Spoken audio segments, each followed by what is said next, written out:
सबसे श्रेष्ठ ऋषि हैं, उनके मन में भी काम वासना जागृत हो गई। देवी, हाँ बाबा, मैं तुम्हें एक पुत्र देना चाहता हूं। आंखें फटी रह गईं। आश्चर्य के मारे वो मत्स्यगंधा कहने लगी, महाराज क्या कहते हैं आप? पहली बात तो कि आप एक ब्राह्मण के पुत्र हैं, ऋषि आपका वशिष्ठ जैसे ऋषि की आप संतान हैं, और आप मुझ मल्लाह की बेटी को संतान देंगे, लोग क्या कहेंगे आपसे? कोई व्यक्ति महात्माओं पर विश्वास नहीं करेगा, पहला कारण। दूसरा, महाराज शास्त्र कहता है कि किसी भी मनुष्य को जब तक सूर्य आसमान में दिखाई दें तब तक पत्नी के साथ सहवास नहीं करना चाहिए। पति और पत्नी को एक बिस्तर पर आराम नहीं करना चाहिए जब तक सूर्य आसमान में हो। दिन के समय गर्भाधान करने का विधान नहीं है, तो इसलिए भी आप मर्यादा भंग कर रहे हैं। और तीसरा कारण, मेरे शरीर से मछली की गंध आती है, आप जैसा ऋषि मेरा स्पर्श करेगा ये ठीक नहीं है। पराशर ऋषि ने कहा, देवी तुम ये मत समझो कि मेरे मन में काम जागृत हुआ है। नहीं नहीं देवी, मुझे लगता है कि इस बहाने से भगवान किसी दिव्य पुरुष को, किसी महान पुरुष को इस धरती में लाना चाहते हैं। वरना देवी अगर मेरे अंदर वासना होती तो इंद्र की पत्नी इंद्राणी ने आकर मेरे चरणों को दावा है, चरणों की सेवा की है, मेरे मन में कभी विकार नहीं आया। बड़े बड़े यक्षों की बेटियों ने आकर मेरी सेवा की है, मेरे मन में कभी विकार नहीं आया। कई एक राजाओं की राजपत्नियां, राज बेटियों ने आकर मेरी सेवा में रही हैं, एकांत में मेरी सेवा की है, उसके बाद भी मेरे मन में कभी वासना ने घर नहीं बनाया। इसलिए वासना के वशीभूत होकर मैं तुम्हें पुत्र देना चाहता हूं, यह सत्य नहीं है। ये तो भगवान किसी महान आत्मा को तुम्हारे गर्भ में स्थापित करना चाहते हैं। तो बाबा अगर ऐसी ही बात है तो दिन में गर्भाधान कैसे होगा? चिंता न करो, मैं दिन में ही रात्रि का निर्माण कर दूंगा। पराशर ऋषि ने उसी समय अपने मंत्रों के प्रभाव से कोहरा बना दिया। इतना घना कोहरा छाया कि अब तो सूर्य का दर्शन होना ही बंद हो गया। मत्स्यगंधा ने कहा कि महाराज मैं अभी कुंवारी हूं, पिताजी ने मेरा हाथ आपके हाथ में दिया नहीं। कुंवारी बेटी के गर्भ से अगर किसी पुत्र का जन्म होगा तो लोग मुझसे क्या कहेंगे? कोई मुझे अपनाने के लिए तैयार नहीं होगा। मेरा कौमार्य भंग होने के बाद समाज में मेरी इज्जत नहीं रहेगी। ऋषि ने कहा, चिंता न करो देवी, तुम्हारे गर्भ से पुत्र जन्म जरूर लेगा, उसके बाद भी तुम कुंवारी ही बनी रहोगी। महाराज फिर भी आप मुझे पुत्र नहीं दे सकते। बोले क्यों? क्योंकि मेरे शरीर से मछली की बदबू आती है। पराशर ऋषि ने कहा, चिंता न करो, मैं तुम्हें एक ऐसी क्रीम बनाकर दूंगा, ऐसा पेस्ट बनाकर तैयार करूंगा जिस पेस्ट को लगाने से तुम्हारे शरीर की बदबू चली जाएगी। 8 औषधियां पराशर ऋषि ने मिलाकर के एक सुंदर क्रीम बनाई, जिसको लगाने से उस मत्स्यगंधा के शरीर की बदबू चली गई और उसके शरीर से कमल के फूल की खुशबू आने लगी। और उसी समय की बात, श्रेष्ठ समय को पराशर ऋषि ने देखा और मत्स्यगंधा के गर्भ में यमुना के बीच में एक द्वीप था, टीला था। उसी टीले के ऊपर पराशर ऋषि के द्वारा गर्भाधान किया गया। वो साधारण तो था नहीं, इसलिए गर्भाधान हुआ।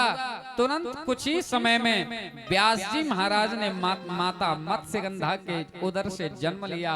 बोलिए श्री व्यास जी महाराज की।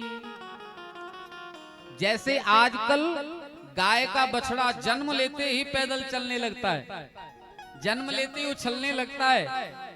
ऐसे ही व्यास जी महाराज ने जन्म लिया, तुरंत बड़े हुए और माता के चरणों में प्रणाम किया।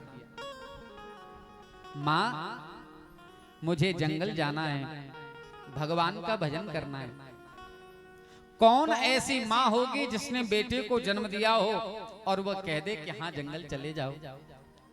माता रोने लगी, बेटे मुझे छोड़कर न जाओ।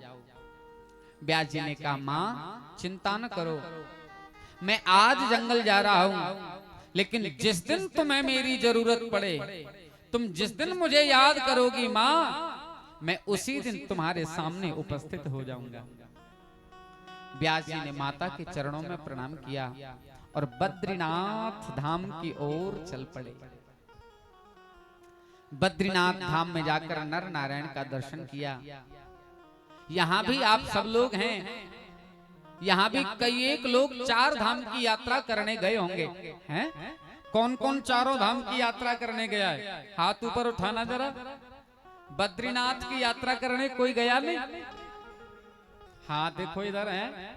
तो बद्रीनाथ धाम की यात्रा जिन लोगों ने की है उन्हें मालूम होगा, बद्रीनाथ जी के मंदिर से थोड़ा आगे अपन चलते हैं तो माना गांव पड़ता है।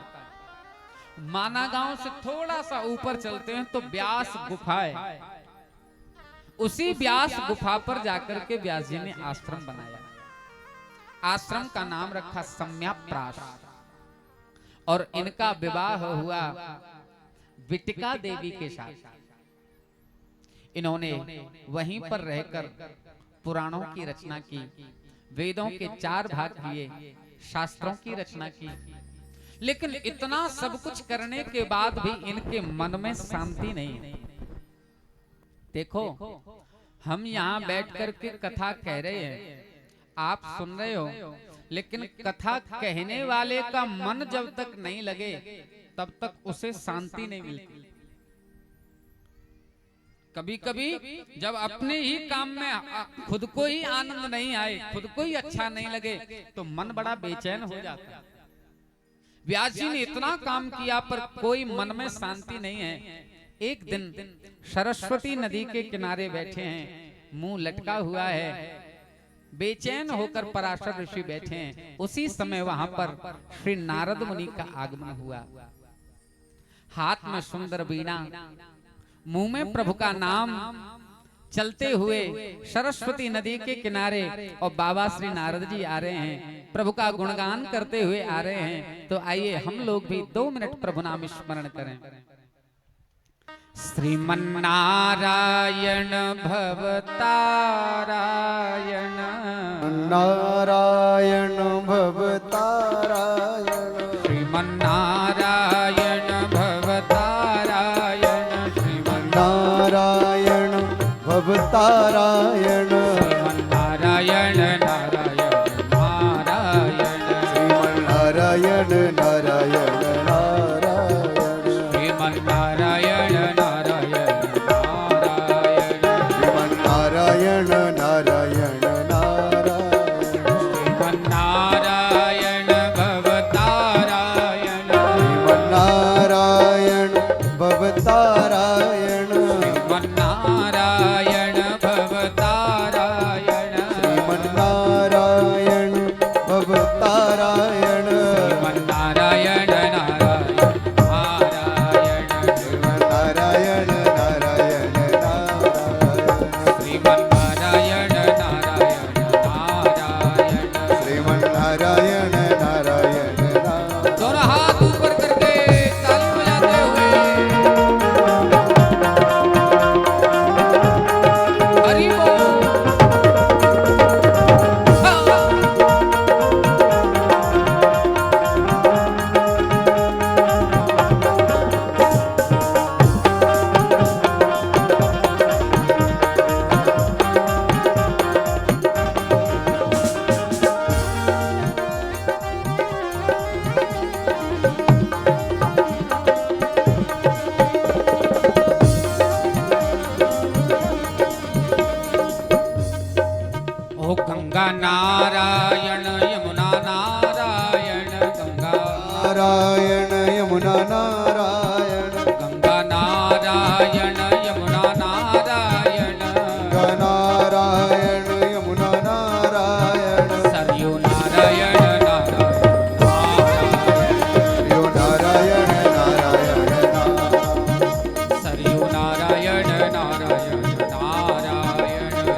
विष्णु नारायण ब्रह्मा नारायण विष्णु नारायण नारायण विष्णु नारायण शंकर नारायण नारायण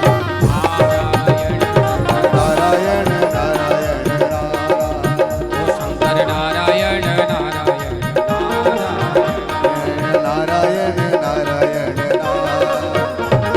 नारायण भज नारायण भज नारायण भज नारायण लक्ष्मी नारायण नारायण लक्ष्मी नारायण नारायण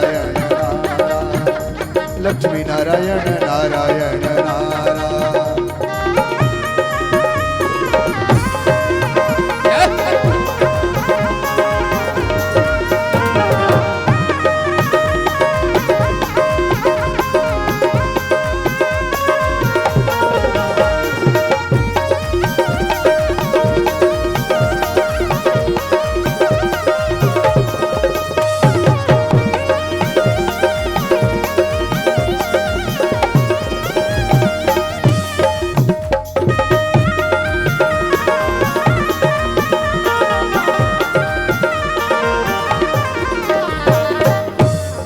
नारायण शक्ति नारायण नारायण शक्ति नारायण भक्ति नारायण शक्ति नारायण शक्ति नारायण भक्ति नारायण नारायण मुक्ति नारायण नारायण भक्ति नारायण नारायण मुक्ति नारायण नारायण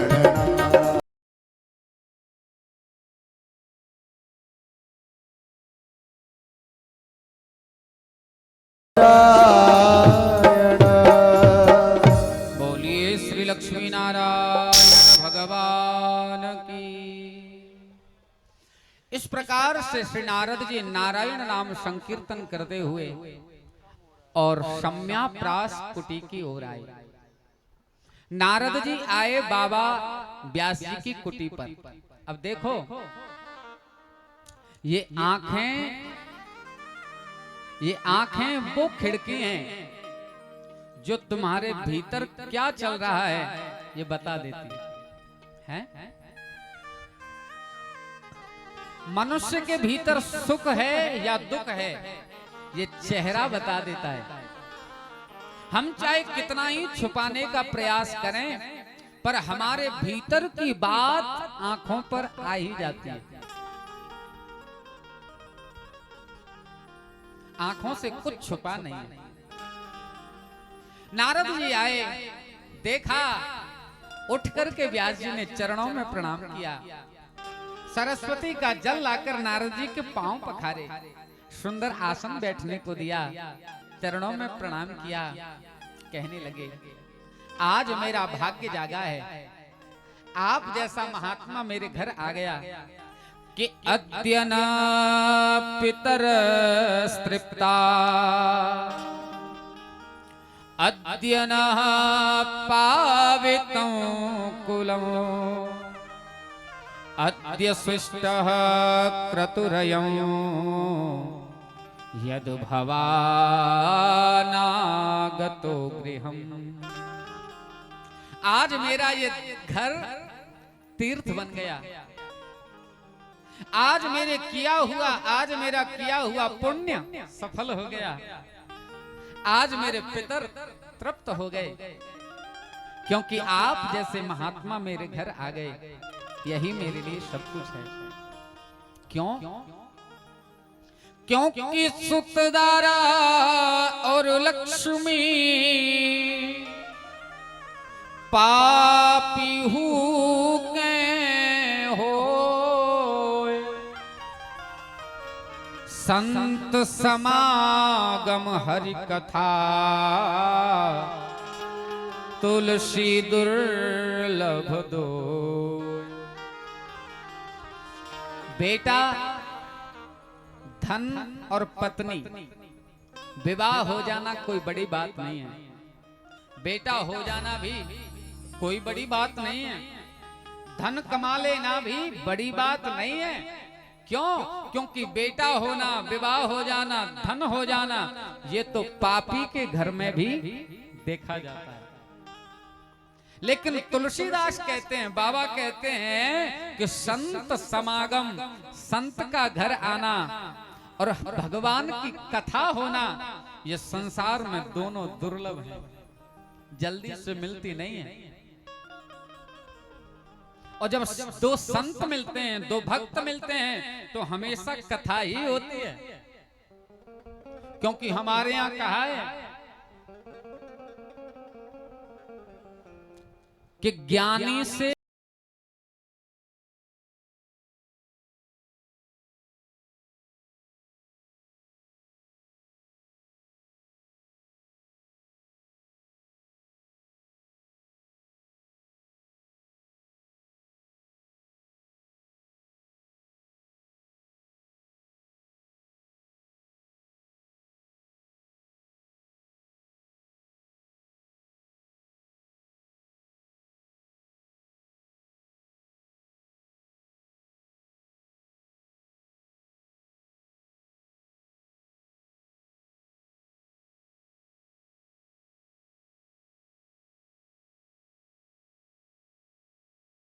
तो झगड़ा हमेशा मूर्खों के बीच में ही होता है, विद्वानों में कभी झगड़ा नहीं होता।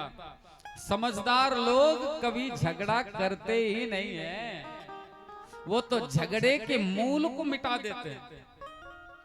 आज संत मिले, चर्चा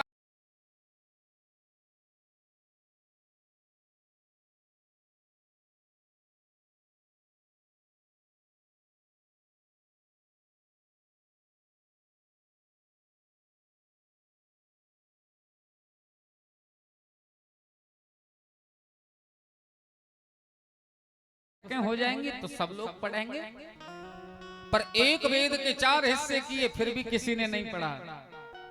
उस 4 पुस्तकों को भी मैंने 6 हिस्सों में बांटा, 6 शास्त्र बनाए, शायद अब पढ़ेंगे लोग, फिर भी नहीं पढ़ते। उन 6 किताबों को भी मैंने 17 स्थानों पर बांट दिया, 17 कथाओं के रूप में, 17 पुराणों के रूप में बना डाला। शायद अब लोग पढ़ेंगे, फिर भी लोग उसे पढ़ना नहीं चाहते, पढ़ने की छोड़ो सुनना नहीं चाहते। इतना सब कुछ किया इसलिए कि संसार में शांति मिले, लोगों को सुख मिले। लेकिन इतना कुछ करने के बाद भी मुझे लगता है कि मैंने अभी कुछ नहीं किया। मेरे मन में अशांति है, मन में बेचैनी है, मैं क्या करूं? नारद जी ने कहा कि बाबा, जीवन में चाहे तुम कितने ही ज्ञान की बात कर लो,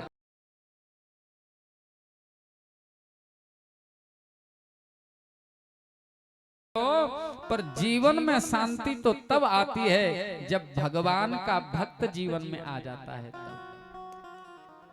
तो बाबा शांति नहीं है, इसका मतलब है कि कोई भागवत जीवन में नहीं है। तो क्या करूं, कैसे शांति मिलेगी? उन्होंने कहा जब संत जीवन में आएंगे, भक्तों की कथा जब कहोगे, तब जीवन में शांति मिलेगी। अब तक तुमने भगवान की कथा कही है, अब तुम भक्तों की कथा कहो, तब मन में शांति होगी। बोले कैसे शांति मिलेगी? संतों से शांति मिलती है कैसे? तो नारद जी ने अपने पूर्व जन्म की कथा सुनाना प्रारंभ किया। अब आप लोग बड़े सावधान होकर के सुनो, मैं आपको नारद जी के पूर्व जन्म की कथा सुनाने जा रहा हूं। नारद जी को नारद जी कैसे बने, नारद जी को ये वीणा कहां से मिली, नारद जी को हम लोग देवर्षि क्यों कहते हैं, ये बात मैं आपको बतलाने जा रहा हूं। बड़े सावधान होकर मन लगाकर सुनो। तो नारद जी अपने पूर्व जन्म की कथा सुनाते हुए कहते हैं कि अहम पुरातीत भवे भवम मुने दास्यास्तु कस्याश्चन वेदवादिना निरूपितो बालक एव योगिनाम शुश्रूषणे प्रावृष निर्विवेक्षता